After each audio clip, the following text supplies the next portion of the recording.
हक था, मुकदमा हार गई तो क्या, इंसाफ नहीं हुआ तो क्या, बता तो गई क्या इस्लामी औरत होशियार रहना, इस्लामी हुकूमत तेरे हुकूक पामाल करती रहेगी।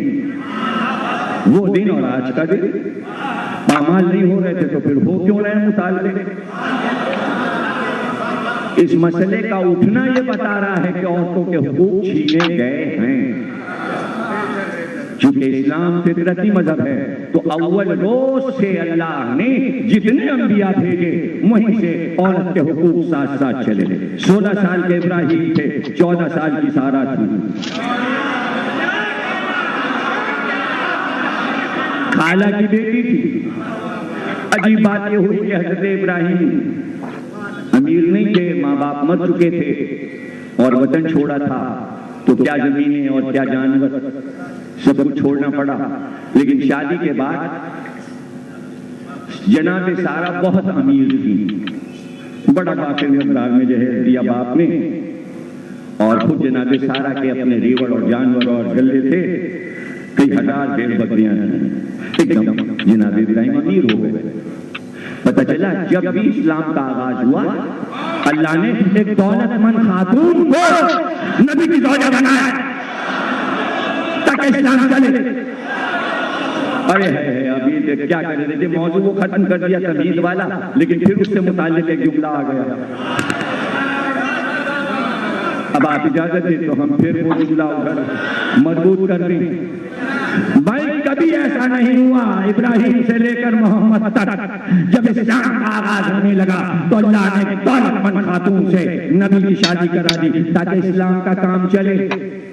पता चला दीन का काम नहीं चलता जब तक कि कोई दौलतमंद औरत ब्याह कर घर में ना आए। मोहम्मद ने अपनी बेटी अली को ब्याही थी तो कहीं ये ना हो कि अली ये कहते आपने तो खदीजा जैसी दौलतमंद से शादी की तो इस्लाम चल गया, अब मैं क्या खिलाफत चलाता, मेरी दीदी तो गरीब थी इसलिए रसूल फटकते गए।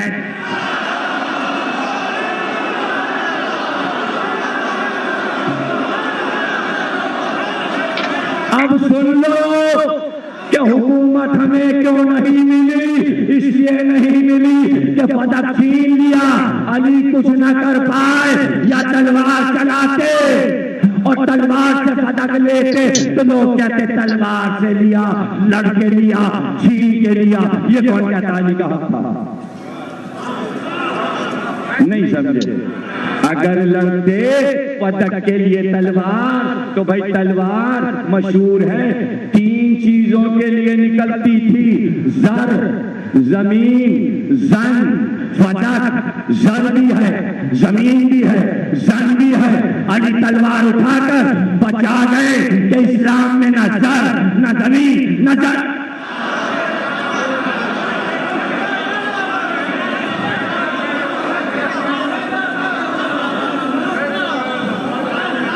इसलिए कि अली का तो मसला ही कुछ और है। गालिब ने कहा, गालिब ने शेर में कहा, फारसी का शेर है गालिब, और ये वाक़या भी अजीब है। पहले वाक़या सुना दूं तो फिर शेर सुनने का आपको लुत्फ आएगा। गालिब का ये शेर मिर्जा गालिब का, मिर्जा गालिब के एक दोस्त थे मीरन साहब, उनसे बहुत पक्की दोस्ती थी गालिब की। तो सुबह सवेरे नाश्ते के वक्त गालिब उठ के सबसे पहले उनसे मिलने जाते थे। शायद के ऊपर आमद होती है रात में मिसरों की, तो गालिब पे जो मिसरे उतरते थे वो उन्हें सुनाते थे। तो मीरन साहब कहते थे पहले मेरे मिसरे सुन लो जो रात को मेरे ऊपर आए हैं। अब ये मिसरा हुआ है, अभी सानी मिसरा नहीं लगाया, शेर अभी दिन में पूरा करूंगा। गालिब उस मिसरे की लालच में कि मीर साहब ने, मीरन साहब ने नया मिसरा कोई उतरा होगा उनके ऊपर, वो सुनने की लालच में गालिब रोज जाते थे उनकी। और जब पहुंचते थे तो वो मीरन साहब कहते थे गालिब ये मिसरा आज आया। तो एक दिन गालिब जो पहुंचे तो मीरन साहब कहने लगे अच्छा हुआ तुम आ गए गालिब, रात एक मिसरा मेरे ऊपर आया उतरा। गालिब ने कहा सुनाइए मीरन साहब, का ये वाला मिसरा तुम्हें नहीं सुनाएंगे। देखिए इत्तला भी दे दी, और कहा नहीं, ये वाला मिसरा इतना अच्छा मिसरा आया है कि तुमको नहीं सुनाऊंगा। कहा क्यों नहीं सुनाइएगा? कहा जब मैं मिसरा सुनाता हूँ जल्दी से तुम उसमें मिसरा लगा देते हो, दिल्ली में शेर तुम्हारा मशहूर हो जाता है, किसी को पता ही नहीं, मीरन को कौन जानता है कि पहला वाला मिसरा मेरा।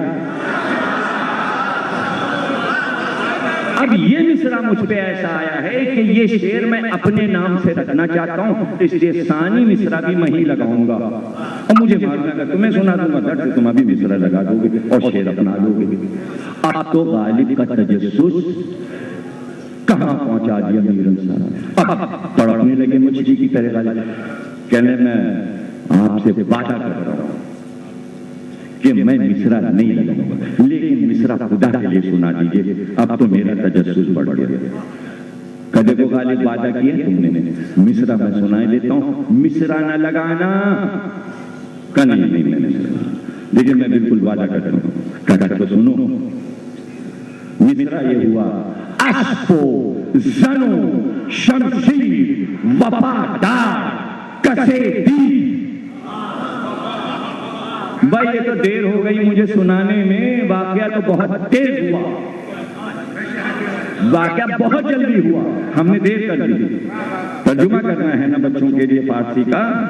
मीरन साहब ने एक मिसरे में ये बात कही कि घोड़ा, तलवार और बीवी, ये तीन चीजें, कौन सा इंसान दुनिया में ऐसे गुजरा है जिसकी तीनों चीजें बहुत वफादार थी। घोड़ा भी वफादार था, तलवार भी वफादार थी, बीवी भी वफादार थी। वो कौन है?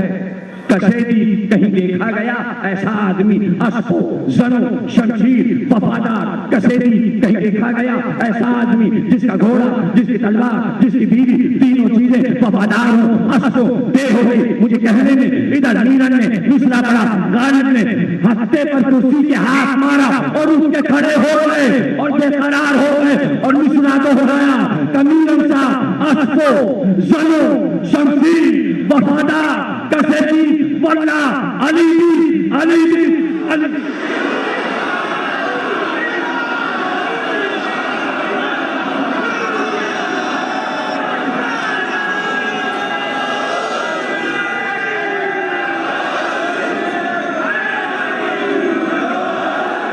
सब अली को देखा, वल्ला खुदा की कसम सब अली को देखा गया।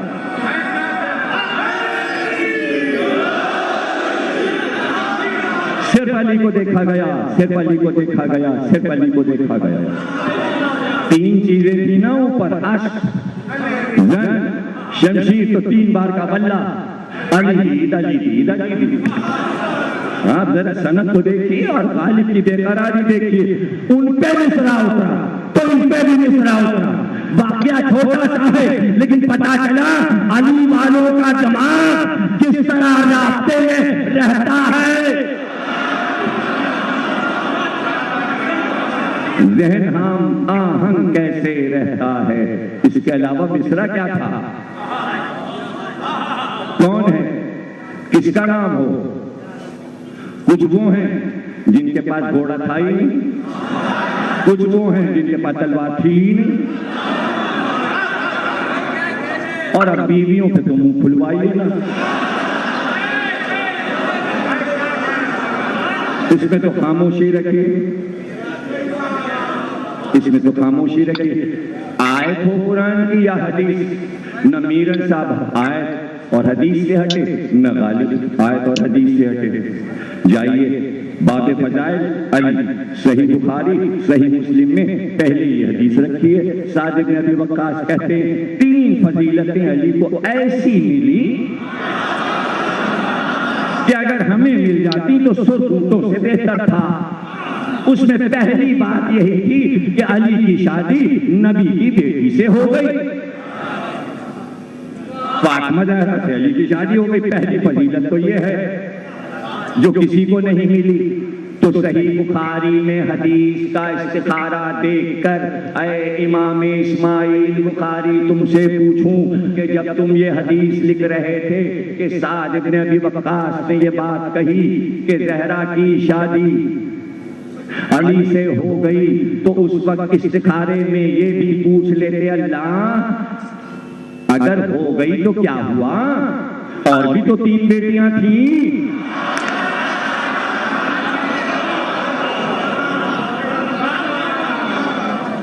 इसी में छुपा है बेटी एक ही थी। ये भी तो ये ख्वाहिश थी कि ये क्या हो गया। और दूसरी तड़प, हाय हाय काश खैबर का अलम हमको मिलता जैसे अली को मिला। ये फजीलत हम लोगों को नहीं मिली। अलम ये तो बुखारी ने लिखा। गालिब की शेर की रोशनी में जैसी तलवार अली को मिली किसको मिली, जैसा घोड़ा अली को मिला किसको मिला। तलवार की कसम भी अल्लाह ने कुरान में खाई और घोड़े की भी कसम खाई। समझ गए। वाहरे अली, इनके ज़हरा ने मुकदमा लड़के खत्म कर दिया, लेकिन अली ने तलवार नहीं उठाई। एक तरफ हुकूक निस्मा थे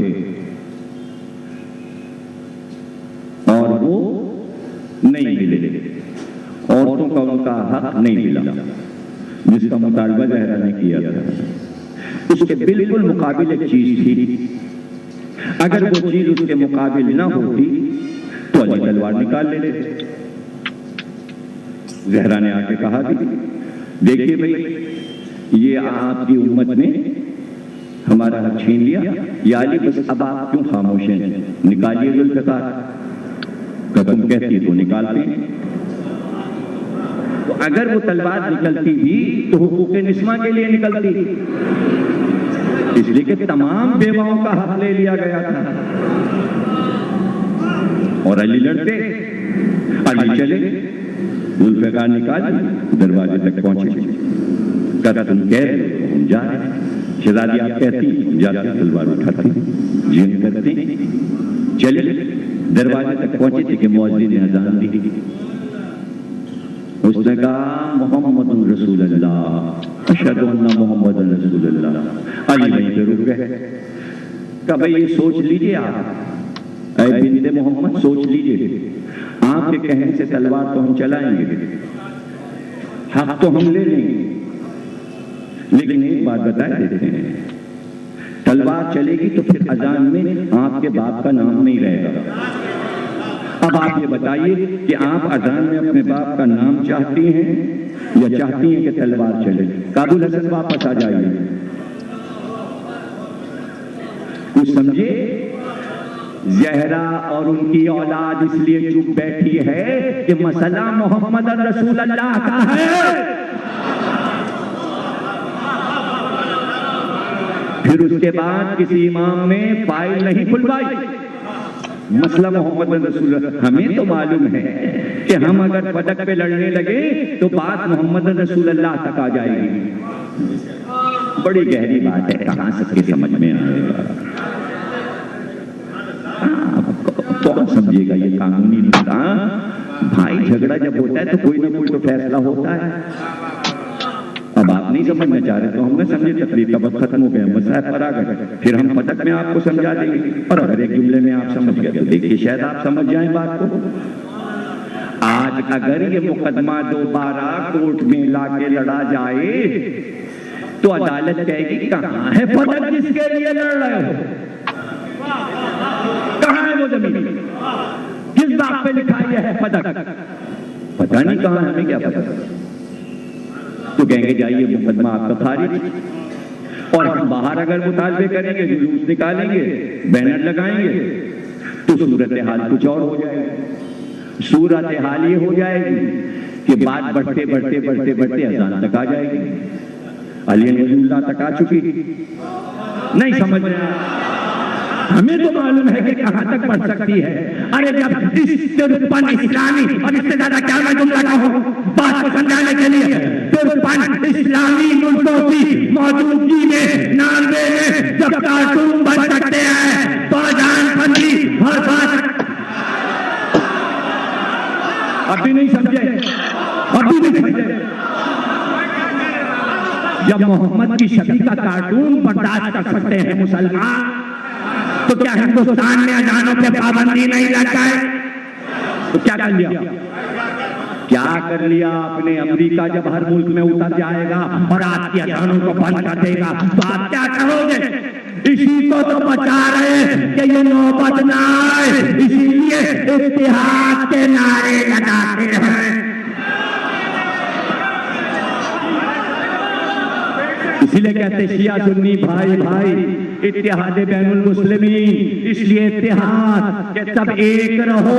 दुश्मन घुस के आके तुम्हारी नमाजें, तुम्हारी मस्जिदें, तुम्हारी अजानें सब बंद ना कर दे। जब तक हमें दिमाग में नहीं लोगे कुछ नहीं बचेगा।